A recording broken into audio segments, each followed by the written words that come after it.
राज्यात महिला मुलींवरील अत्याचार वाढले असताना राज्य महिला आयोग अध्यक्ष पद हे रिक्त आहे आणि या पदावरून रुपाली चाकणकर यांनी राजीनामा दिल्यापासून या पदासाठी अद्याप कोणाचीही नियुक्ती झाली नाहीये। त्यात मीरा बोरवणकर यांच्या नावाची चर्चा सुरू असल्यानं नेमकं खरं काय असा प्रश्न आता सगळ्यांनाच पडलाय। राज्याच्या रिक्त असलेल्या राज्य महिला आयोग अध्यक्षपदी माजी IPS अधिकारी मीरा बोरवणकर यांची निवड झाल्याची बातमी सध्या सोशल मीडियात व्हायरल झाली आहे। अनेक जण या बातमीचा हवाला देत सरकारच्या निर्णयाचं कौतुक करत बोरवणकर यांना शुभेच्छा देत आहेत।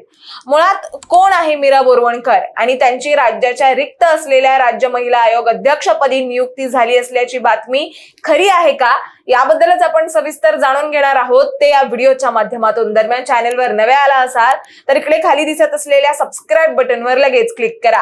राज्याच्या रिक्त असलेल्या महिला आयोग अध्यक्षपदी माजी IPS अधिकारी मीरा बोरवणकर यांची निवड झाल्याची बातमी सोशल मीडियात व्हायरल झाली, पण हे सगळं खरं होतं का तर नाही।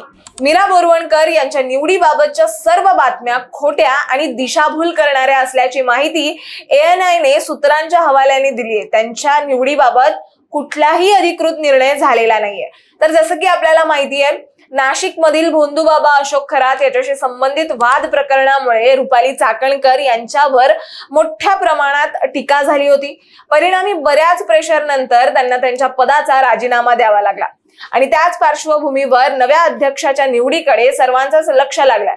राज्यात एकीकडे महिलांवरील अत्याचारात वाढ झाली असताना हे पद सध्या रिक्त आहे आणि या पदावरील रुपाली चाकणकर यांनी राजीनामा दिल्यानंतर या पदावर अजूनही कोणाची नियुक्ती केली गेलेली नाहीये।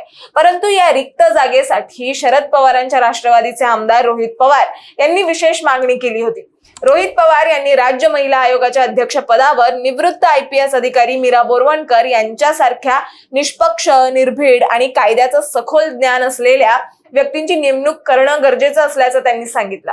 रोहित पवार यांनी मीरा बोरवणकर यांच्या सोबतच निवृत्त IAS मेधा गाडगीळ, सामाजिक कार्यकर्त्या वर्षा देशपांडे आणि मनीषा गुप्ते यांच्यासारख्या अनुभवी व्यक्तींना संधी द्यावी अशी मागणी केली होती।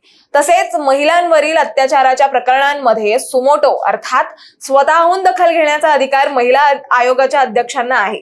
मीरा बोरवणकर यांची आतापर्यंतची कारकीर्द पाहता महिला आयोगाच्या अध्यक्षपदी त्यांचा विचार करावा अशी मागणी अनेक नेत्यांनी लावून धरली होती।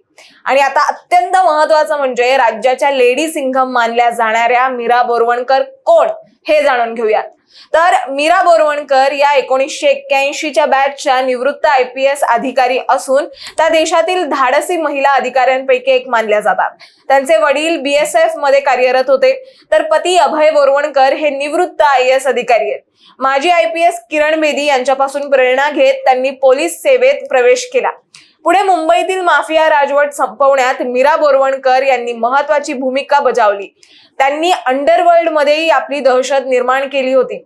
मीरा बोरवणकर यांनी पुण्याच्या पोलीस आयुक्त म्हणूनही काम केलं होतं। त्यांनी मुंबई क्राईम ब्रांचचं नेतृत्वही केलं होतं।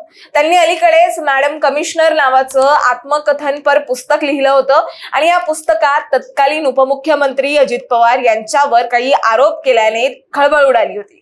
एकंदरीतच सत्य हे आहे की मीरा बोरवणकर यांचं नाव जरी चर्चेत असलं तरी त्यांची अधिकृत नियुक्ती अजून काही झालेली नाहीये। तुम्हाला काय वाटतं, जर कधी मीरा बोरवणकर यांची राज्याच्या महिला आयोग अध्यक्षपदी निवड झाली तर महिला अत्याचाराच्या प्रकरणात घट होईल का आणि मीरा बोरवणकर यात संवेदनशील भूमिका बजावू शकतील का हे आम्हाला कमेंटमध्ये नक्की सांगा आणि अशाच माहितीपूर्वक व्हिडिओ बघण्यासाठी लगेचच सबस्क्राईब करा प्राईम टाइम महाराष्ट्राला।